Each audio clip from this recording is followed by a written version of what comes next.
Welcome back to the Home Lab, and with Christmas fast approaching, I thought we'd do a little electronics project today, quite a simple one. We're going to make ourselves a little Christmas LED cube.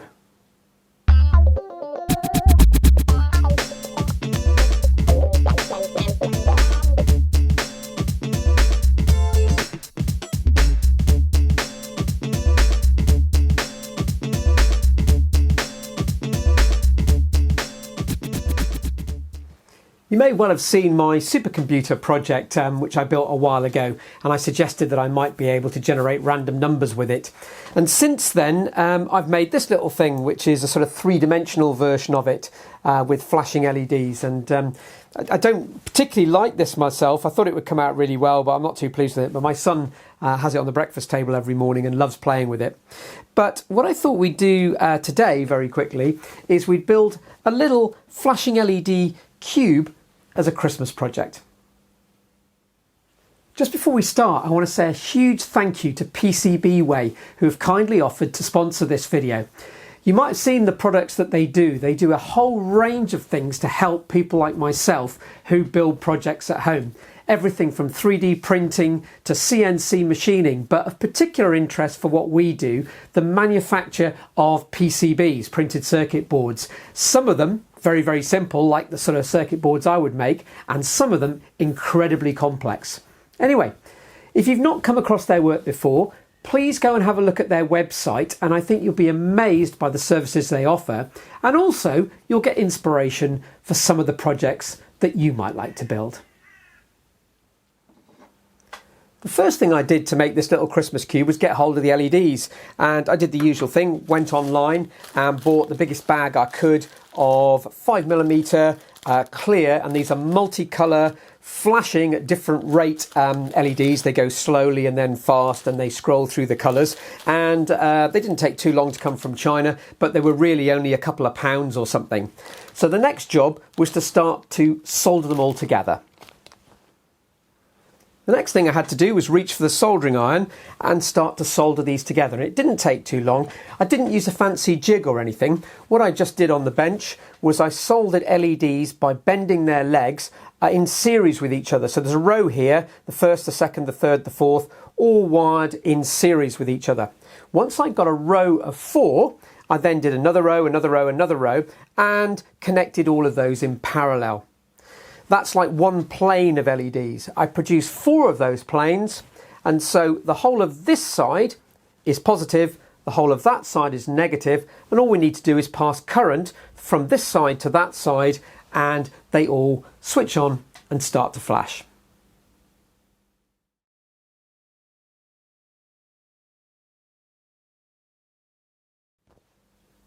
I worked out how I wanted them laid out and the sort of distances between them by doing my usual sort of bit of paper and drawing a little grid out. And then I got some of this sort of foam board, this sort of very lightweight crafting board, and I just put holes in it where I wanted the holes for supporting it. And before I built the Perspex base, I could just poke the feet of the LEDs that were all on the positive side and the ones that were all on the negative side through holes I'd put in this, and that sort of held it together so I could get some idea of how I was going to make the base for the thing.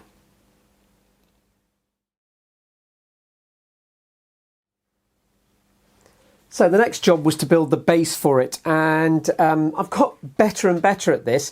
I had some scraps of clear Perspex left over from a previous project, so I just cut some squares out, 2 squares that were identical on the bandsaw, and just drilled through both of them.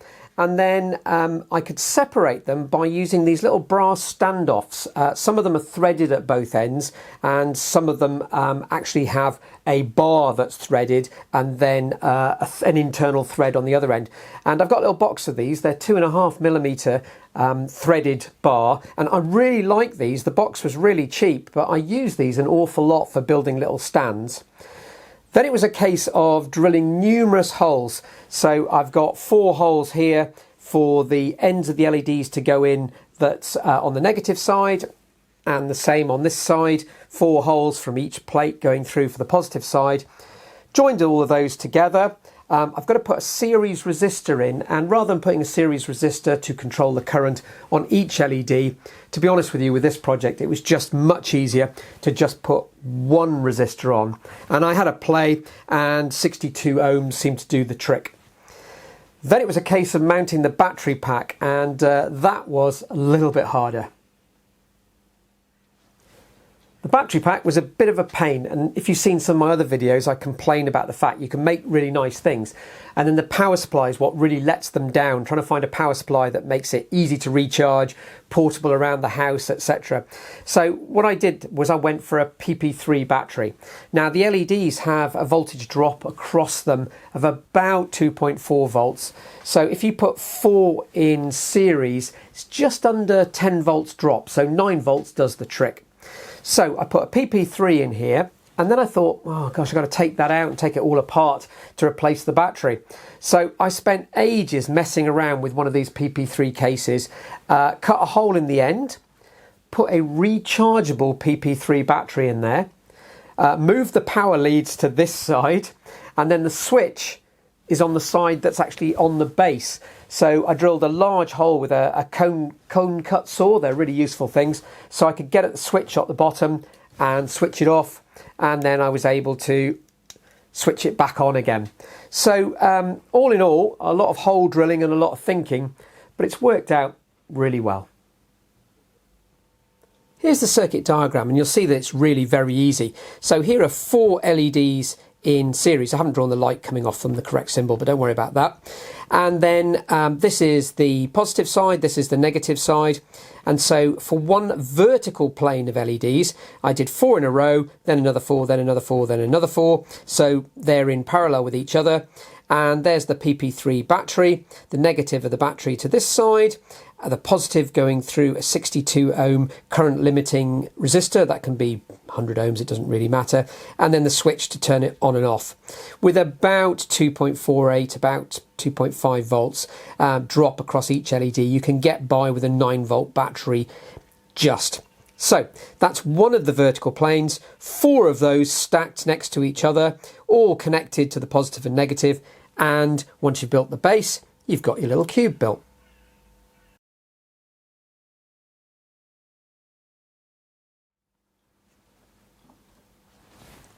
So I hope you like that little Christmas cube LED project that I've made. It's not meant to look amazing, it's just a little bit of fun. And I enjoyed making it. And my partner said, could you make some as presents? And the answer is absolutely no. It was a real pain and I don't want to keep redoing them, but it was still a bit of fun. Why don't you see if you can make one and let me know in the comments how you get on. It works best in the dark actually, but still I enjoy looking at this and having it on my desk, and no doubt it'll be on the Christmas dinner table. Anyway, I'll be making another video soon, and I do hope you'll join me then.